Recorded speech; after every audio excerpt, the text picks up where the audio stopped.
الحمد لله نحمده ونستعينه ونستغفره ونعوذ بالله من شرور أنفسنا ومن سيئات أعمالنا من يهده الله فلا مضل له ومن يضلله فلا هادي له وأشهد أن لا إله إلا الله وأشهد أن محمدا عبده ورسوله أما بعد فإن خير الحديث كتاب الله وخير الهدي هدى محمد صلى الله عليه وسلم وشر الأمور محدثاتها وكل محدثة بدعة وكل بدعة ضلالة وفي رواية كل ضلالة في النار. مسجد میں تشریف فرما علماء کرام، بزرگوں، نوجوانوں، عزیز بچوں، اسلام کی عفیف مائیں اور بہنیں، ہر قسم کی بڑائی، کبریائی، تعریف و توصیف اللہ رب العالمین کے لیے ہے جو ساری کائنات کا وجود بخشنے والا، کائنات کو چلانے والا ہے. بعدہ کروڑوں درود و سلام پیش ہو تمام نبیوں اور رسولوں کی جماعت مقدسہ پر، خصوصاً آخری نبی جناب محمد رسول اللہ صلی اللہ علیہ وسلم کی ذات اطہر پر، جنہیں اللہ رب العالمین نے ہمارے لیے قدوہ بنا کر کے بھیجا. محترم سامعین و سامعات،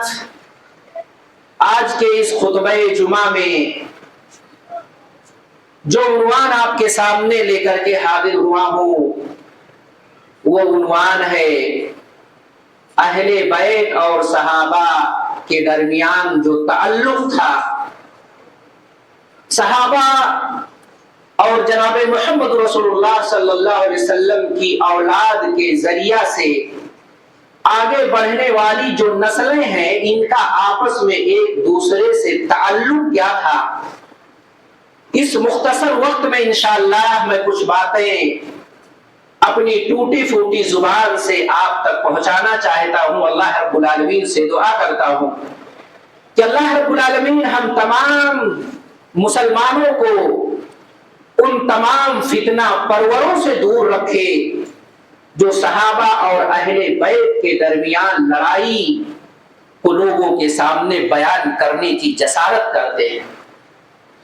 وہ فرقہ ڈھکا چھپا نہیں ہے، کسی پر مخفی اور پوشیدہ نہیں ہے،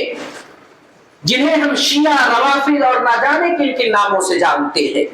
اور ان کی یہ بیماری ہماری جماعت کے کچھ لوگوں کے اندر بھی داخل ہو چکی ہے. سامعین کرام، صحابہ ہو،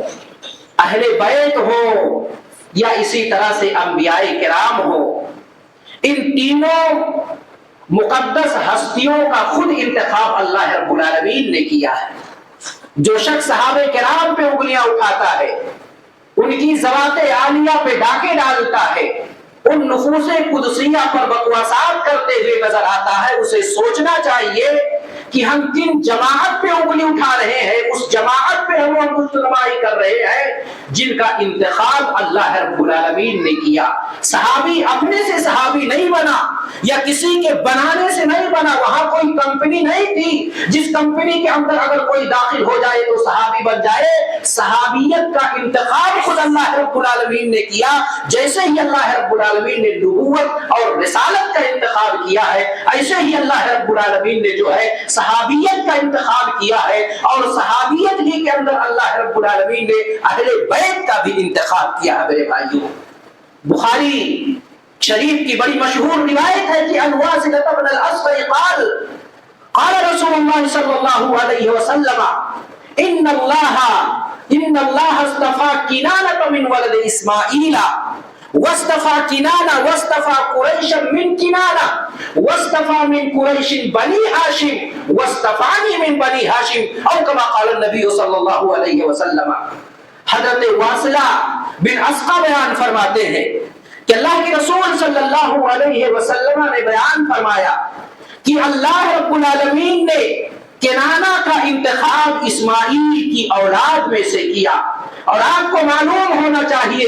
حضرت ابراہیم علیہ السلام سے دو نسلیں چلی، ایک حضرت اسحاق کا نسل، ایک اسحاق کی نسل اور دوسری نسل اسماعیل کی نسل ہے۔ جناب محمد رسول اللہ صلی اللہ علیہ وسلم دونوں کے بارے میں بیان فرماتے ہیں کہ اللہ رب العالمین نے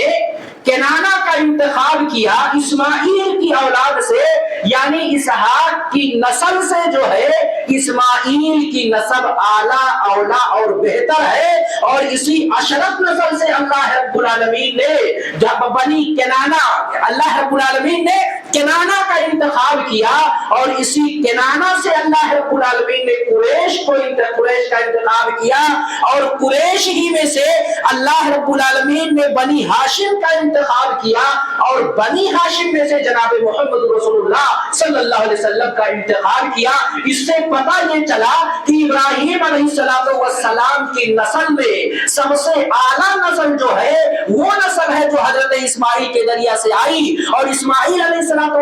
ہی کی کڑی سے کنانہ، اور کنانہ ہی کی نسل سے جو ہے قریش، اور قریش کے اندر اللہ رب العالمین نے ایک قبیلہ جسے قبیلہ بنی ہاشم کہا جاتا ہے، اسی اشرف قبیلے سے اللہ رب العالمین نے جناب محمد رسول اللہ صلی اللہ علیہ وسلم کا انتخاب کیا۔ یہ حدیث بتلا رہی ہے کہ اللہ رب العالمین کی نگاہ میں سب سے افضل اگر کوئی نسل ہے تو وہ نسل مصطفیٰ ہے، جناب محمد رسول اللہ صلی اللہ علیہ وسلم کی نسل ہے، اور اسی سے علامہ ابن تیمیہ نے اپنی کتاب اقتضاء الصراط المستقیم کے اندر لکھتے ہیں ان الذی علیہ اہل السنۃ والجماعہ اعتقاد ان جنس العرب افضل من جنس العجم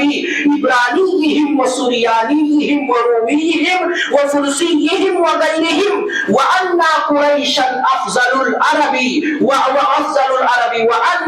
وان قریش ومن قریش وبنی ہاشم ومن قریش بنو ہاشم واصطفانی من بنی ہاشم او کما قال ابن تیمیہ رحمہ اللہ۔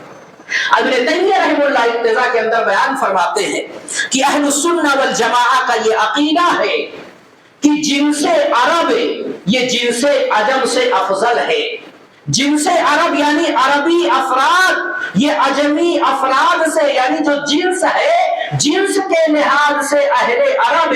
اہل عجم پہ فوقیت رکھتے ہیں، چاہے وہ رومی ہو یا ایرانی ہو یا وہ فارس کا رہنے والا ہو۔ جناب محمد رسول اللہ صلی اللہ علیہ وسلم کی اس حدیث کی تشریح میں کہہ لیجیے ابن تیمیہ رحمہ اللہ فرماتے ہیں کہ جنس عرب یہ افضل ہے، کس سے؟ جنس عجم سے۔ افراد کے اعتبار سے نہیں ہو سکتا ہے، بے شمار افراد عجم جو ہے افراد عرب سے بہتر ہو، جیسے کہ یہ قاعدہ ہے کہ مرد کیا جنس جو